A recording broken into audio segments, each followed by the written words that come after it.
You know that feeling when you're staring at your computer and you've got this really important thing you need to do, maybe even you know exactly what you need to do, but for some reason, you just can't start.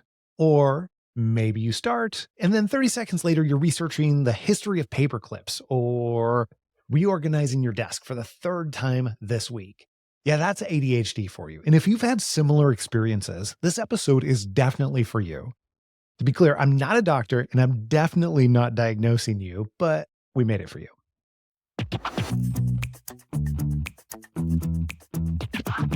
This is the Happen to Your Career podcast with Scott Anthony Barlow.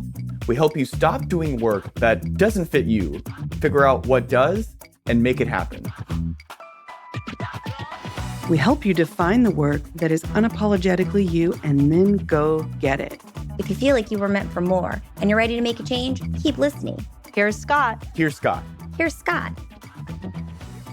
So here's the thing that a lot of people don't understand about ADHD. Society has created all of these boxes, these systems that we're supposed to fit into. Show up at 9, focus for 8 hours, remember every detail from that meeting last Tuesday, and when you're wired differently, those boxes can feel impossible. But I want to talk about something that doesn't get mentioned enough. Having ADHD can be a pretty massive advantage too. No, seriously, the way that your brain is wired can cause you to be able to do things that other people can't, make connections that other people miss entirely. You can hyper focus on things that you're really passionate about that would exhaust a neurotypical person. You're probably more creative, more innovative, and maybe even more willing to take risks. The problem is not your brain, as it turns out. The problem is you trying to force your differently wired brain to operate like everyone else's. It's kind of like trying to run Mac software on a PC. It's just not going to work well. And I've lived with ADHD my entire life. My 3 kids have it too, and it shows up very differently for each of them. And over the years, I've developed a whole toolkit of strategies that help me harness ADHD instead of fighting against it constantly. So today, I want to show you some specific things that have worked for me. Not abstract advice like just try harder or maybe use a planner or a journal, but instead actual strategies that I use every single day to get things done, stay focused when I need to, and ultimately build a career that works with my brain rather than working against it. By the way, the more that you find ways to work with your ADHD rather than allowing it to work against you, the more you'll start to see it as a benefit rather than an obstacle. So let's jump into this. And let me show you how you can make that happen. And actually, this episode was inspired by an email from Jess, who's one of our listeners and also one of our clients. And she wrote to me after learning that I also have ADHD. And she was curious about how I managed to stay productive despite the challenges. And let me share a little bit of that email to give you context here. She says, I just listened to your full audiobook to reinforce the process. I was shocked to hear you mention that you have ADHD, as do I. And you seem like a focus master to me with so much good work standing behind this.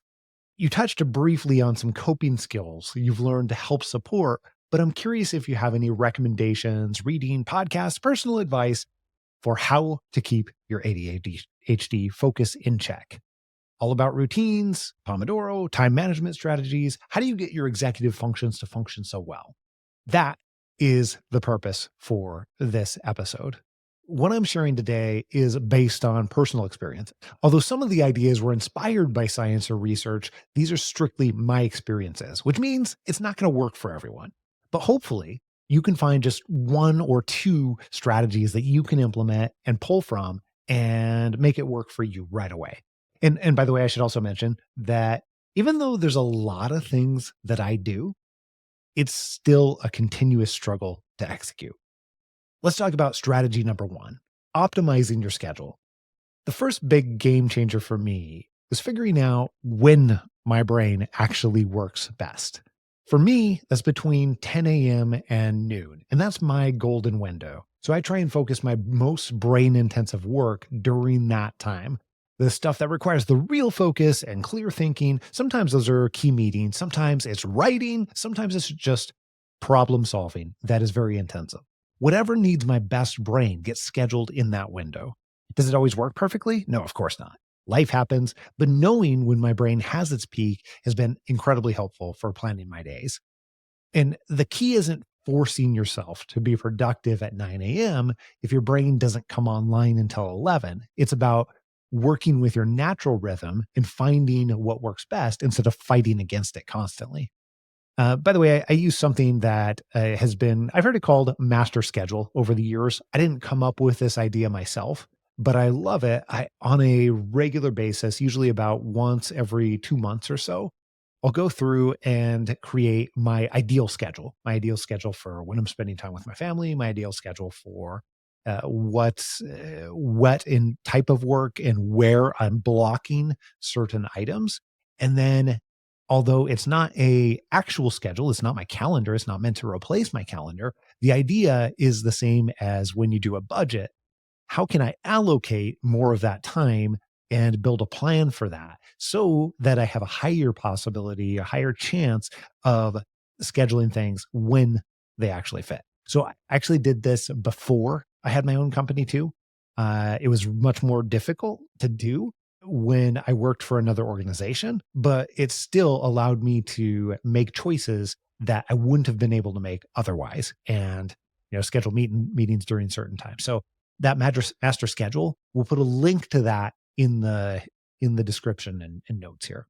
Strategy number 2, environmental engineering. What I call environmental engineering, or basically spending a ridiculous amount of time setting up my environment so that I don't get distracted later, is so helpful. It has been for me. My office is arranged so everything I need is within arm's reach. My backpack has specific spots for every single item so that I don't waste time hunting for things. I have multiple laptop chargers, one for my office, one for my bag, one for downstairs. So I never have to go searching for one when my battery's dying.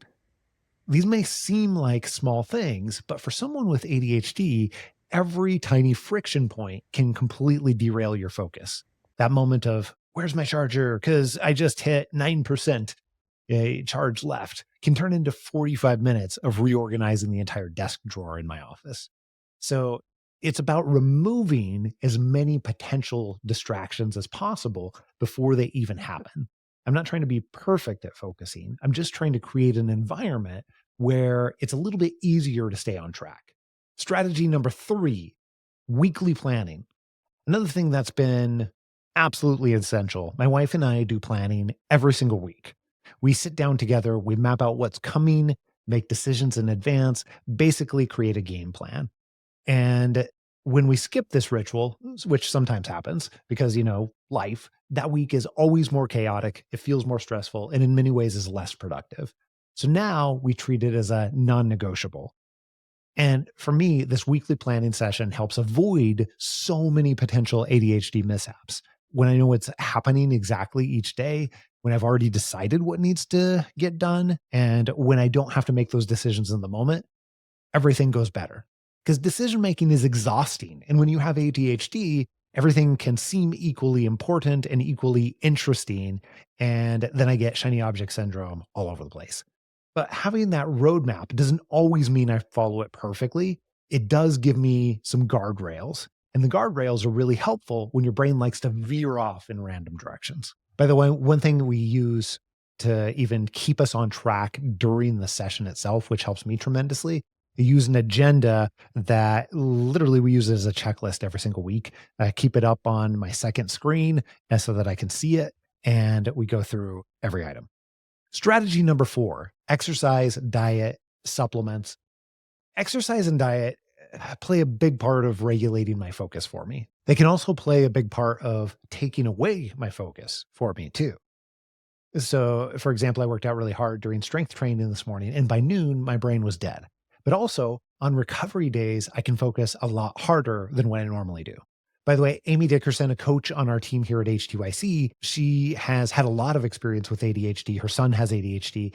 And collectively, we've worked with a lot of clients here that have ADHD. So she had some interesting things to say about how exercise has helped our clients be more productive. Sometimes I even just suggest that even if they can't do a full on exercise, that if they're able to just get outside for a minute and change the environment and just do like a short burst of something to kind of get, all of that energy kind of going back again in their system because exercise works so well for them. And it's interesting because I've had a couple of clients who have ADHD that they were talking about how the exercise really just helps to get them in a certain area of flow. As a matter of fact, I had one client who was very interesting. She had a very interesting share that I found that the observation to just be wow. And it was that when she exercises, she says it gives her body kind of like, like a surge and it gets things really going to the point where she feels like the rate of her body now is moving and matching the speed of how her brain works. And so when that happens, she says she feels as though that's when she's in her flow and can do. And I was just blown away by that thought because it makes so much sense. Because again, they have so many thoughts going so fast that now your body is aligning with that. And so, yeah, it would create this sense of flow. And so I thought that would be a great place that when you're finished exercising, it could be a good moment where some of those questions that have been challenging to answer, some of those questions where you feel like you've been struggling to get clarity, that could be a good time to then address those questions right as you finish your workout where you're still in that high and you're still in that flow. Another thing I've experimented with quite a bit is various different types of supplements and nootropics. Alpha Brain by Onnit. And by the way, this is not sponsored by them, but it was really useful to me to help focus. It helped me write 2 books. In fact, I found high dose methyl B12 to be very, very useful. And of course, coffee is a go-to, which did you know coffee is a nootropic? I found that these or things like this, when combined with a really clean diet, allow me to focus much, much better overall. And I find that when when I have a bunch of sugar or which I don't eat normally, or when I go off of that, then it's so much more difficult for me to focus. So much more difficult. And by the way, things like B12, coffee, even Alpha Brain that I mentioned earlier, I will take breaks on those after a couple of months. But every 2 months or so, I'll take 2 to 4 days off of coffee and, in fact, all caffeine to allow my body to reset. Strategy number 5 is sleep. If there's one single thing that makes the biggest difference in managing my ADHD, it is probably sleep. I have spent years fine-tuning sleep habits, and it's been worth every minute. I use an Aura ring to track sleep quality that gives me pretty useful data to understand what I need to change for my sleep. I've gone through pretty much every recommendation in many, many different books. By the way, one that I found most helpful is called Sleep Smarter. And it does a nice job of creating a checklist of things to do to get ridiculously good sleep. I've tried them all. You can try them too, but you'll be able to find the right combination for you. That's what's going to be important here. High quality sleep makes night and day difference for at least my ADHD symptoms. And when I'm well rested, my focus is sharper, my impulse control's so much better. I'm less likely to get overwhelmed at any given moment. Conversely, when I am sleep deprived, everything that is a potential negative for ADHD gets amplified. By the way, if you're experiencing negative aspects of ADHD and you're not prioritizing sleep, that's the first place I would recommend starting. Even small improvements in sleep quality can have a pretty massive ripple effect on your ability to focus, plan, and execute throughout the day. Another thing, this sounds really simple, but strategy number 6 is accountability. I meet with a friend, you might have heard of him, Dave Sokoviak from Coaching for Leaders podcast. And we meet just about 10 minutes almost every day by phone in the morning. We have a standing call at 9:05 a.m. to share what we're going to do that day as accountabilities partners for each other. But what it does is it forces us to say aloud what's important that particular day and enhances the chances of being intentional and getting it done. And most days getting much more done than if I hadn't done. Okay, strategy number 7, visual reminders. For me, I'm a pretty visual person. So this is huge for me overall. Although I leverage lots of different technology, I literally write my most important items on a note card in priority order. I carry this with me all day long. Here's one right here. And I make it super bright so that visually I can't ignore it. The left side is usually business focused and the right side is usually relationship focused. For example, one of the things that's on my note card today is call Kenzie to say goodnight. That's my daughter. She's dog sitting at a friend's house, so she's actually not going to be home tonight. So I know that's something that I want to do. It's on my checklist. And then also record this episode. Hey, there we go. Strategy number 8. This is going to sound a little weird, but novelty. This last strategy, when a system or routine stops working for me, which it inevitably will, I don't force myself to stick with it. I switch to something new. And I'll give you an example. For about a year, I used Notion to track all of my tasks. It worked great until it didn't. Now I use note cards. At some point, those are going to stop working too. And I stopped fighting against this tendency. I used to think that I just needed to force it, but now I've started embracing it. My ADHD brain craves novelty and variety. So rather than beating myself up for abandoning systems, I just accept that each system has an expiration date. And when something stops being exciting or effective, I switch to whatever new approach catches my interest. A couple examples here. I tend to change where I'm working. For example, sometimes I'll work out of a local coffee shop or I'll take walking meetings just to create extra types of variety. So finding those ways that feel different keeps my engagement compared to just trying to do the same thing over and over again. It can be super energizing for people with ADHD. Often those people need a higher degree of variety than the average person. Okay, I want to thank Jess again for her email because it sparked this whole entire episode and this whole conversation. So your question probably helped many others who have been silently struggling with the same challenges.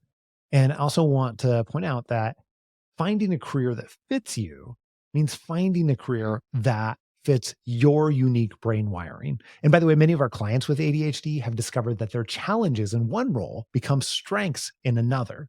The key to finding work that aligns with how you naturally operate is looking for what's going to naturally allow you to operate and be a benefit. My hope is you can just choose one of these strategies. And by the way, if you benefited from this at all, please share it with somebody else who you think could benefit from different ideas about ADHD. As always, if you're thinking of making a change in your career and you want to see how we can help or the very best way that we can support you, here's what you can do. Just pick up your phone right now and email me directly, scott@happentoyourcareer.com. Just send me an email, scott@happentoyourcareer.com. You can put conversation in the subject line and I'll connect you with the right person on my team. We can figure out the very best way that we can support you and help build a plan for what's going to fit you. Here's what's coming up next week right here on Happen to Your Career. Going back to the casting the net wide, I was so worried about not getting a job in time for my visa expiring that I thought, I need to go out there and pretty much blast as many organizations as I can in order to make sure I'm optimizing the touch points with different companies. What if I told you that applying to fewer jobs could actually increase your chances of landing the role that you want? When a job search gets urgent, there's almost this instinctive reaction to throw everything at the wall and begin to see what sticks. We convince ourselves that applying to more jobs in more industries are going to absolutely increase our chances. It seems like a numbers game. But here's the thing. We have helped thousands of people absolutely transform their careers in the last 12 years. And what we've seen is that's not true. Even though this pattern shows up and it's a human thing to do, the more targeted that you get, the fewer jobs that you actually have to apply for, and the more likely that you're going to be able to do so in a quality way, and the more likely you're going to be able to land a role that you're actually aiming for, as opposed to just anything.